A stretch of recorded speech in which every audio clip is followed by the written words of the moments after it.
Welcome to the High Level Wife Podcast. This is a space for Christian wives who love God, want their marriage healed, and are done performing, fixing, striving, or trying to control their way to change.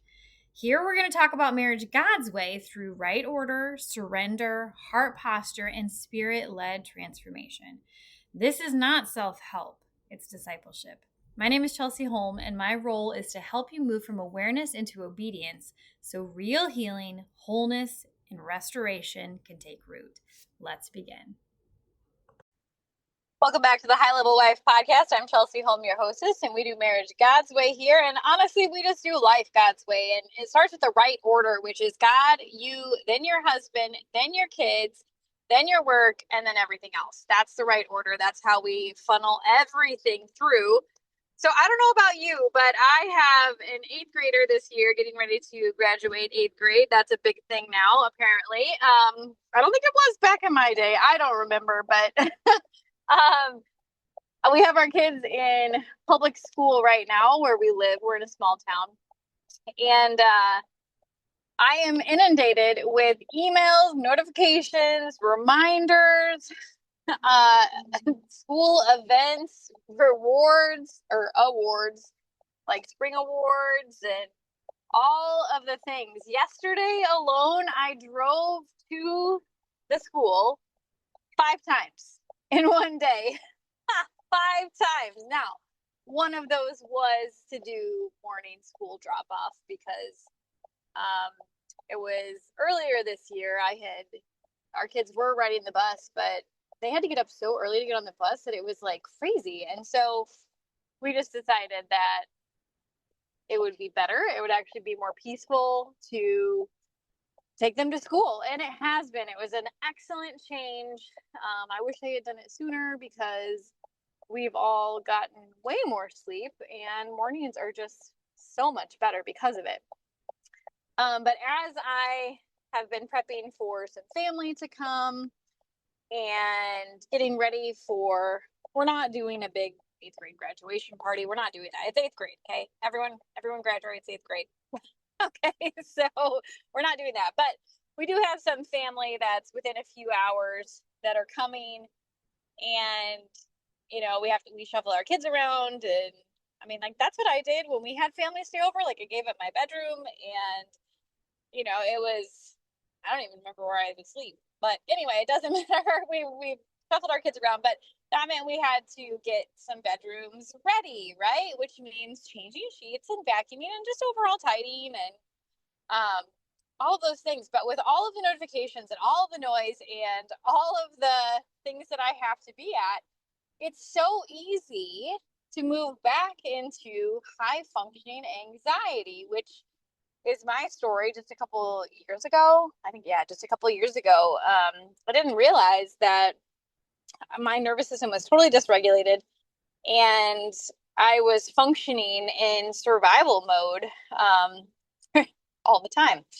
And once I learned that, and I learned to slow down, and I learned just how to get out of that stress response, everything has changed. Like, now I'm able to be present with my family. I'm able to be in the moment, to enjoy life, to smile, to laugh, to have fun again, and not be like in that panic mode of endless to-do lists that I get a thrill from checking something off my list, but there was no room for connection. There was no room for any of that stuff before, and now there absolutely is.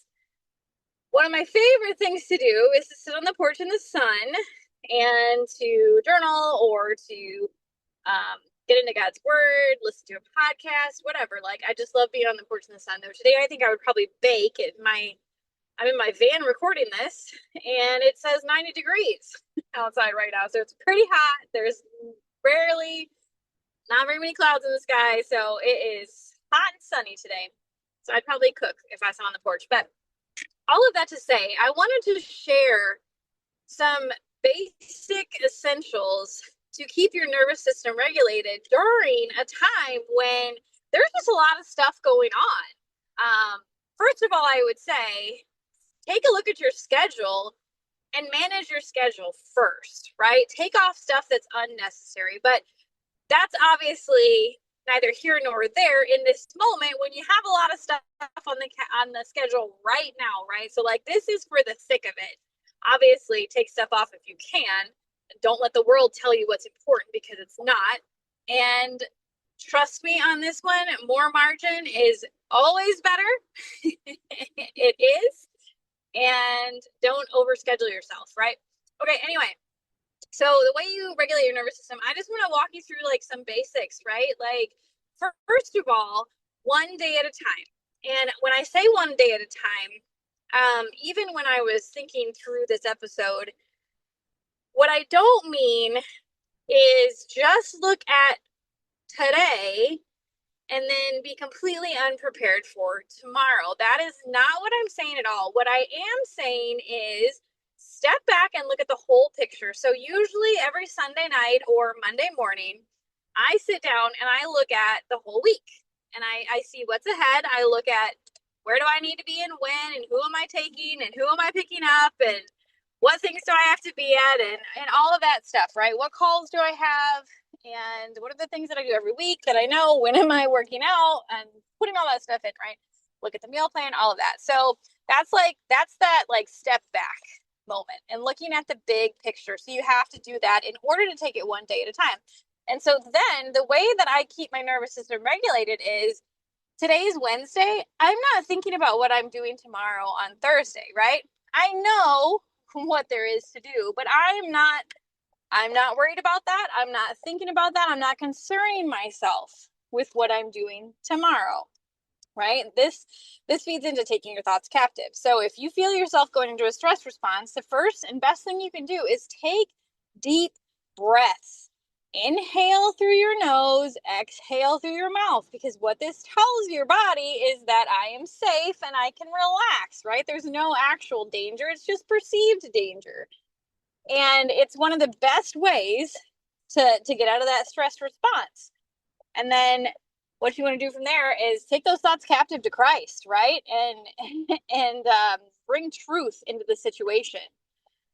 Be anxious for nothing, but in everything through prayer and supplication with thanksgiving, present your requests to God. And the peace of God that surpasses all understanding will guard your hearts and your minds in Christ Jesus. This is essential. This is a must in order to stay anchored and to move forward. So as I said, the first thing is we only focus on today because tomorrow will take care of itself. We've already planned for tomorrow, but we're only going to focus on what are the tasks that I actually have to do today and where is my energy best spent.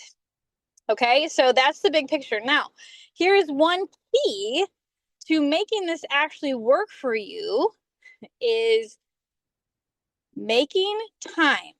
Make the time before anything else in your day to get quiet with the Lord, to get in His Word, to think about His Word, to spend time in quiet in His presence, just acknowledging His presence, His holiness, His goodness. This is a must for any of this to work. So you don't jump out of bed and launch right into doing your stuff. No, that's one way to function in high anxiety all day long and to check boxes and to struggle through it all and to get overwhelmed and to freak out and to be short with everyone around you. You have to fill your cup first, and that comes vertically.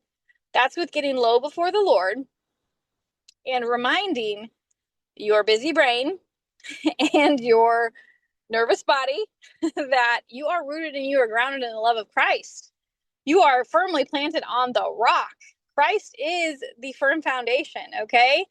So if you step off that rock by not intentionally and diligently spending time with Him first and foremost before you do anything else in your day, then you're going to be standing in sinking sand, sister. And it actually is a real thing, even though we never encountered it from all the movies and fears that we thought we were going to encounter, right?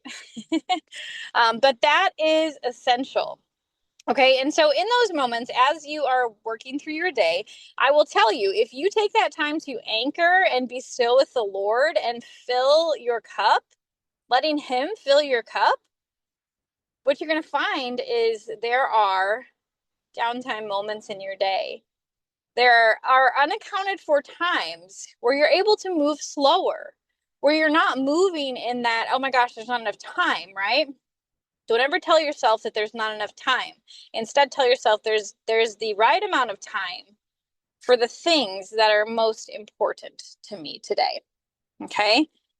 God gave everyone 24 hours. If you can't do what you need to do in 24 hours, you got too much stuff to do and you need to reevaluate, sister. Okay? I totally get it though. I have 5 kids and I have an Army husband.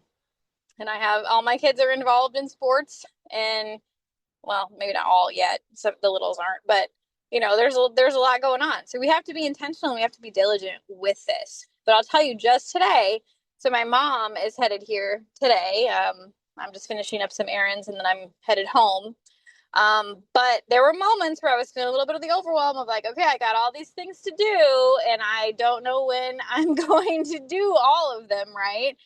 And then just today, it turns out I had about an hour between when I got back home from an award ceremony for our Ruthie and when I had to leave for my chiropractor appointment. And so I was able to calmly and intentionally get the things done that I needed to get done.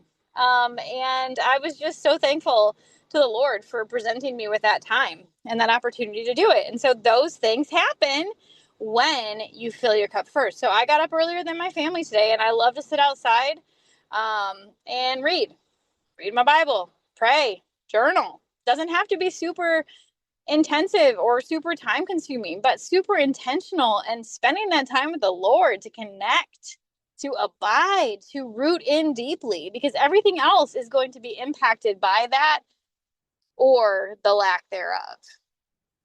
So if you find yourself overwhelmed, we want to address our physical body first. So as I said, the deep breaths, okay, followed by the mindset. We got to take those thoughts captive. And every thought you think is not your own. And we are required to grab those thoughts and take them captive to Christ. All right. So hopefully this is helpful for you today. This is like basic 101 nervous system regulation. If you are struggling and this is not enough for you, that like there is so much dysregulation that you can't, this isn't helpful for you because you are having panic attacks, anxiety attacks, all of those things. I actually helped one of my most successful one-on-one clients to work through all of this. We have specific trainings and lessons and modules inside High Level Wife that not only help you understand why these things are happening and do the messy inner work of getting to the thing or the thing that's actually the thing, but we also have tools and techniques for hands-on to help regulate your nervous system in the most intense moments. At the time when she first started with me, she was having panic attacks all the time and could hardly get out of bed. And she hasn't had one since July of last year, I think. So if that's where you are, then you'll see in the show notes, you can join High Level Wife right now. It's $97 a month.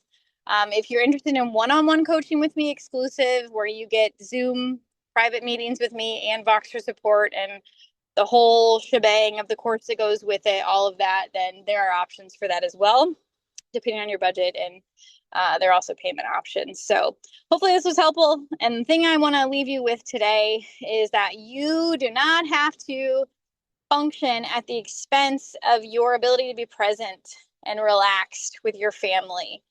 You can still get a lot done, but you can do it in a way that actually feels good for you and feels good for everyone around you. It's a breath of fresh air to experience it for the first time when you have unknowingly been under stress and in survival mode for years and years. I'll see you on the next episode. If this episode stirred something in you, but High Level Wife feels like too big of a step right now, I want you to hear this clearly. You don't have to jump ahead to honor what God is doing. I created a short guided experience called From Awareness to Surrender for women who aren't ready for ongoing support but know they can't stay where they are. It includes 3 short teachings, a guided exercise, and a prayer I recorded over you. It's going to help you move from awareness into real response. You'll find the link in the show notes. And if you're not ready even for that, don't rush past this moment. Sit with God and ask Him what obedience looks like next.